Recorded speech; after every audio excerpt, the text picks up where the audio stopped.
मैं इस वक्त थाने में मौजूद हूँ और मेरे साथ वो मुलजिम मौजूद है जिसने बेदर्दी से अपने ही वालिद को कत्ल कर दिया। इसने क्यों किया, इसी से जानते हैं। क्या नाम है भाई तुम्हारा? बिलाल। ऊंचा बोलो। बिलाल। बिलाल। तो ये ज़रा थमकना बंद करो, मैं कोई डांस के स्टेप नहीं पूछ रही, सीधा खड़े रहो। वालिद को कत्ल किया है?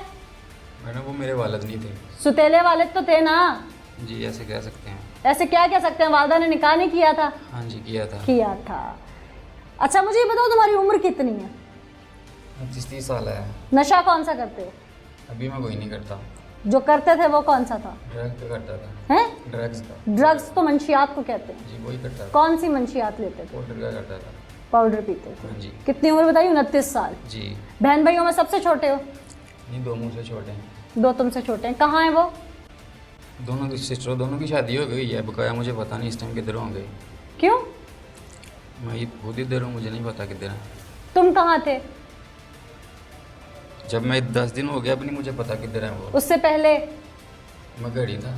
किसके पास रहते थे? भाई तो मेरे पास ही होते हैं, लेकिन सिस्टर की शादी हो गई है ना, वही कराची होती है। मैंने कहा हिलना बंद करो, ऊपर देख के बात करो।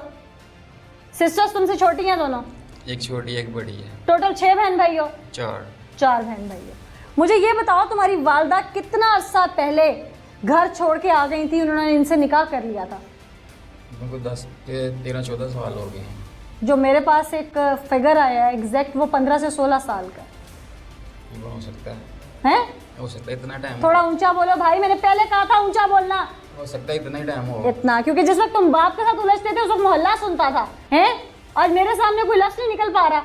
जी 15-16 साल हो गए थे वालदा को यहाँ निकाह किए हुए। हाँ जी हो गए थे। तुम वालदा के साथ रहते थे? नहीं, मैं अपने अब्बू के साथ रहता था। यानी कि 2 बच्चे वालिद के पास और 2 वालदा के पास।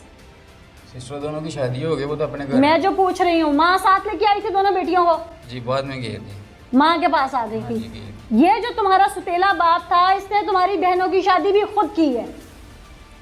जी की थी। 16 साल से वो तुम्हारी वालदा के साथ निकाह करके उसको शेल्टर देके, तहफ़्फ़ुज़ देके उसके साथ रह रहा था। नाजायज़ ताल्लुक तो नहीं था ना भाई? निकाह था ना? हाँ जी। निकाह तो आप सरकार ने भी किया है। निकाह तो सुन्नत है, हम सब भी करते हैं। ऐसा ही है, हाँ जी। नस्ल दर नस्ल ये चीजें चलती आ रही हैं। जी चलती। अल्लाह ने इसकी इजाजत दी है। हाँ जी। दी है ना? जी दी है। कुरान पढ़ा है? नहीं। दीन का इल्म रखते हो? नहीं, ये जो आप बात कर रहे हैं ये मैं इत्तेफाक करता हूँ, ऐसे ही होता है, ऐसे ही होना चाहिए। तो होता है। अगर किसी शख्स की अपनी बीवी से या किसी औरत की अपने शौहर से नहीं बन पा रही तो दीन उसे इजाजत देता है कि वो आगे शादी कर ले? हाँ जी देता है। देता है। तो फिर तुमने अपने वालिद को किस बिना पे कत्ल किया? मुझे ये बहुत अच्छी नहीं लगती मैडम। तुम तो उस वक्त मेरा ख्याल है शायद 12-13 साल के हो गए। तो मुझे समझ तो आया थी ना, मुझे नहीं था अच्छा लगता। तो उस वक्त तुमने कोई रिएक्ट नहीं किया? बस मुझे मौका नहीं मिला, टाइम नहीं लगा मुझे। नहीं टॉर्चर होता था, अंग होता था, मैं इसलिए मैंने। किसकी वजह से होते थे और क्यों होते थे? कौन करता कोई था? भी मसला बन जाता था कि कभी बैठा हुआ कहीं भी, कोई बात ऐसे आगे आ जाती थी, मुझे अच्छी नहीं थी लगती। क्या बात आती थी सामने? इसके नाम से अच्छी बात आ जाती है। ये जो शादी हुई थी ना, इसके मामा ने ऐसे किया हुआ है, वो मुझे अच्छा नहीं था लगता। कौन कहता था ये? कोई भी यार दोस्त कैसा, कोई भी किसी भी टाइम पे कोई भी कह देता था। लोग ताने देते थे जी। और तुम्हें अच्छा नहीं लगता था? जी। तुमने फाइनली जब ये प्लान बनाया तो कितने दिन पहले इसको तुमने जो है वो परोना शुरू किया था धागे में? वो मैं कह रहा हूँ काफ़ी टाइम से मैंने ये किया हुआ था, लेकिन मैं कितने अरसे पहले से? जब से ये काम हुआ है ना तब से मैंने ये सोच लिया हुआ था, लेकिन मुझे मौका नहीं था मिलता। मैं नशा करता था, मुझे खुद अपनी से पता नहीं था। ये था मौका लगा। फिर मंशियात को छोड़े कितना अरसा हुआ तुम्हें? वो भी मुझे कोई 7-8 महीने हो गए। इन 7-8 महीनों से तुम प्लान कर रहे थे? जी कर रहा था। अच्छा, प्लान करने के लिए तुमने क्या क्या सोचा कि कैसे कैसे मारा जा सकता है? वो जैसे भी मेरे सामने आ जाता तो मैंने कुछ कर देना था। इस 16 साल के अरसे में तुम्हें कितनी बार मौका मिला, ये तुम्हें मैं गिनवाती हूँ। नाज़रीन, ये शख्स अपने बाप के पास बरहा आता रहा। ये सो कॉल्ड जो इसके सुतेले फादर थे उनके पास ही आता रहा। उनसे कई बार इसने अपनी वालदा से पैसे भी मांगे। ये नशा करता था। वो वालदा खुद तो नहीं कमाती थी और अगर कमाती थी तो वो भी इन्वेस्टमेंट इसके सुतेले फादर की थी। इसकी दोनों बहनों की उन्होंने शादियां की। इस शख्स ने जब जब ज़रूरत पड़ी उनके घर में आए, खाया पिया, वहाँ पैसे लिए और निकल गया। तब था ये ज़रूरतमंद। फिर अचानक ये गैरतमंद कैसे बना, एक ब्रेक के बाद आपको बता दूँ। वेलकम बैक नाज़रीन। जैसे कि ब्रेक पे जाने से पहले मैंने कहा कि ये शख्स कितनी बार ज़रूरतमंद बना, गैरतमंद बनने से पहले, वो मैं आपको ब्रेक के बाद बताऊंगी। तो इसके मुंह से सुनवाते हैं, तुम कई बार अपने बाप, इस सुतेले बाप के घर 16 साल में आए गए हो? जी कई दफ़ा आया हूँ। कितने दिन के बाद चक्कर लगता था? 10 दिन 15 दिन बाद। इस दौरान तुम्हारी वालदा तुम्हें ले दे के भी भेजती थी? जी हाँ, मैं वहाँ से कभी कभी पैसे लेता था। पैसे भी लेते थे। तुम्हारी वालदा कोई सरकारी नौकरी करती थी? नहीं। वो दुकान जो सामने बना रखी थी वो तुम्हारे सुतेले वालिद की थी? माँ की भी थी। वालदा तुम्हारे पीछे से कोई मायके से तो कुछ नहीं लाई थी ना? उनसे पहले भी मामा ने काम ही किया था। भाई जब वो आई थी तो क्या उनके पास लाखों रुपए थे? जी नहीं। और अगर लाखों रुपए होते तो वो अपनी बेटी की शादी खुद ना कर लेती? नहीं थे। इन्वेस्टमेंट तो इसी शख्स की थी जिसको तुमने कत्ल कर दिया। इसी की दुकान में से वो तुम्हें पैसे उठा के देती थी या कमेटियां डाल के जोड़ती थी, तो इसी की दुकान के पैसे थे जो वो तुम्हें दे देती थी। और तुम नशा करते थे उस वक्त? जी उस वक्त मैं करता था नशा। बिल्कुल ऐसे ही। तो तुम्हें 16 साल गैरत नहीं जागी, तब तुम गैरतमंद नहीं जरूरतमंद बने। फिर ये अचानक जरूरतमंद बनते बनते गैरतमंद कैसे बन गए? मेरे पहले टाइम से मैं बहुत तंग था इसे। तंग होने की वजह? गुस्सा था मुझे, ये शादी का गुस्सा था, ये जो हुई थी। जब ये शादी हुई इस वक्त तो तुम बच्चे थे, तुम्हें किस चीज़ का गुस्सा था? गुस्सा तुम्हारे वालिद को होना चाहिए था जिसकी ये जोजा थी और इनसे अलहदगी लेकर उन्होंने इससे शादी की। उन्हें गुस्सा नहीं था। ये गैरतमंद होने का तकाजा मुझे वो करके बताते तो कहीं ना कहीं, कत्ल जस्टिफाई नहीं कर रही मैं, लेकिन कहीं ना कहीं ह्यूमन साइकी समझ आती मुझे। तुम्हारा तो मुझे उस वक्त बच्ची हो, 16 साल गुजर गए तुम्हारी वालदा को इसके साथ रहते रहते। इस दौरान उसने तुम्हारी बहनों की शादी की, तुम तो इसके शुक्रगुजार होते। तुम्हें भी कई बार पैसे दिए, तुम्हारे पीछे थाने में 1-2 दफा मसला बना, ये शख्स चल के भी आया। जी एक दफ़ा आया था। आया था ना?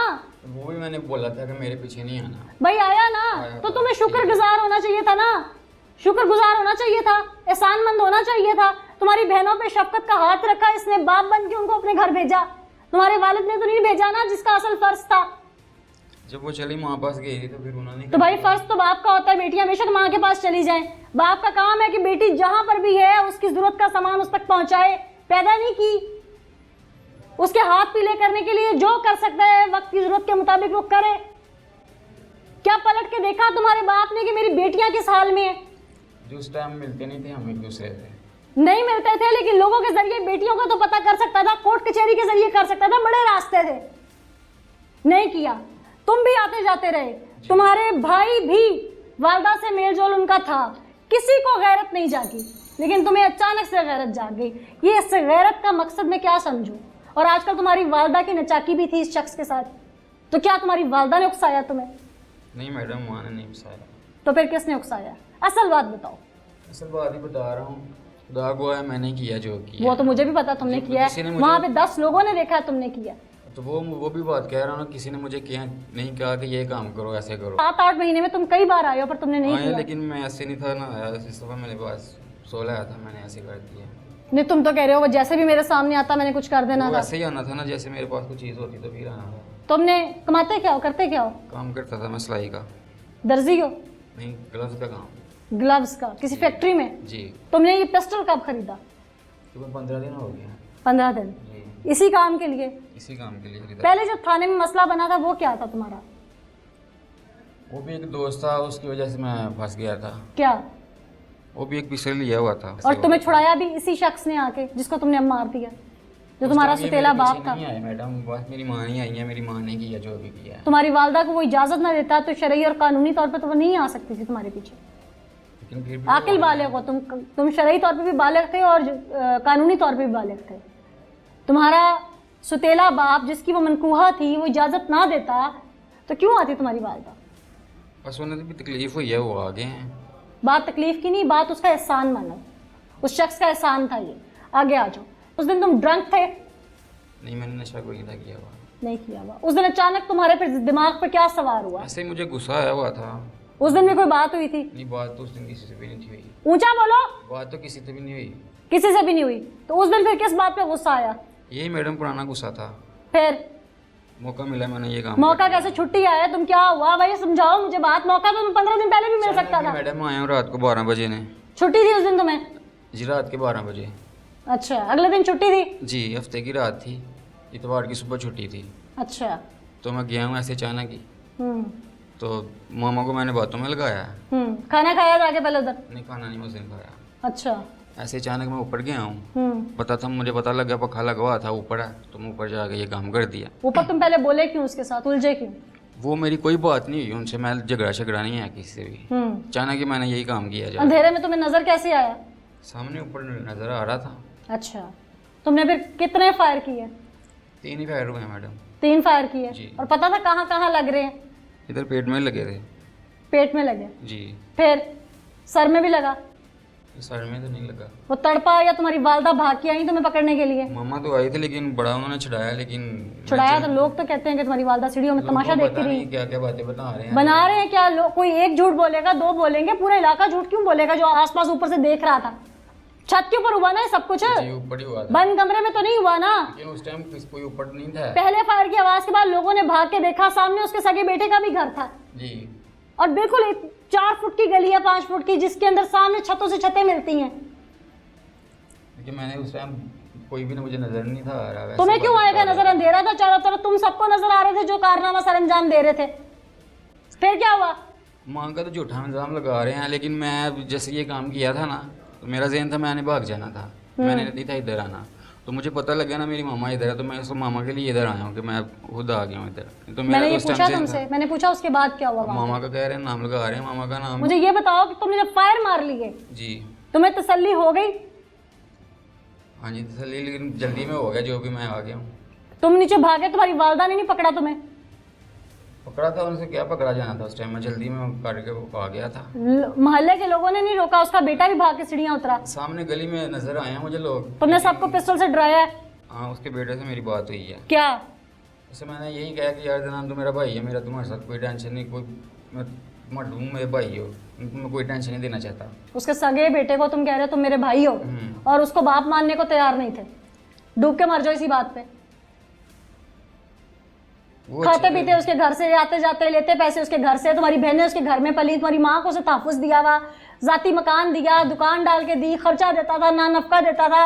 उसके बेटों को तुम भाई भी कह रहे हो, लेकिन उस शख्स से तुम्हें तकलीफ थी।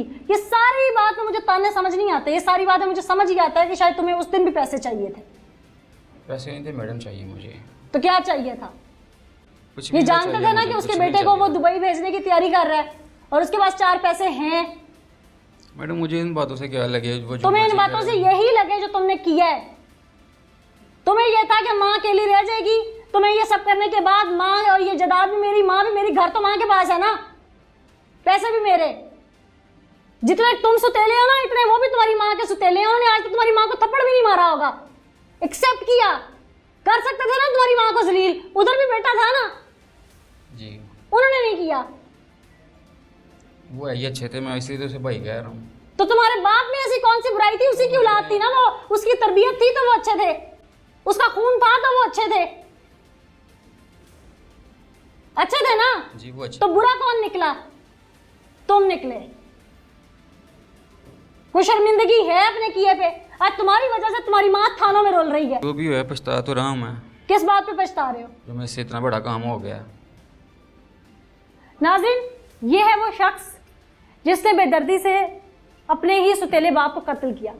इसके पीछे इसकी जो एमा है, जो ये बता रहा है, इसके अल्फाज इसके अपनी ही बॉडी लैंग्वेज का साथ नहीं दे रहे, क्योंकि ये मुझे समझाने की कोशिश कर रहा है कि मुझे लोग ताने देते थे, 16 साल से आ जा रहे थे, इतने में तो वैसे ही बात फीकी पड़ जाती है। इसकी बहनों को पाला पोसा, उनकी शादियां की। जब ये ज़रूरतमंद था तब ये गैरतमंद नहीं बना। अचानक इसने पिस्टल लिया और अपने बाप को छलनी कर दिया।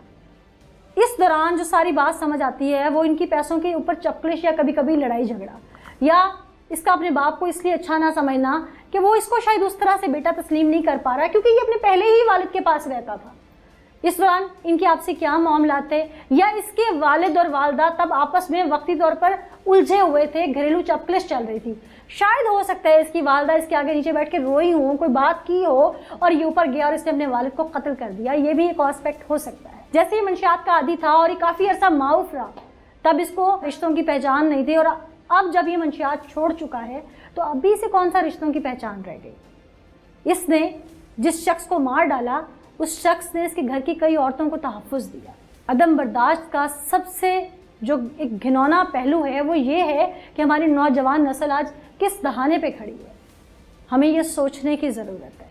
इसके साथ ही मुझे नीला ज़का को इजाज़त दीजिए, फिर हाजिर होंगे अल्लाह ने के बाद।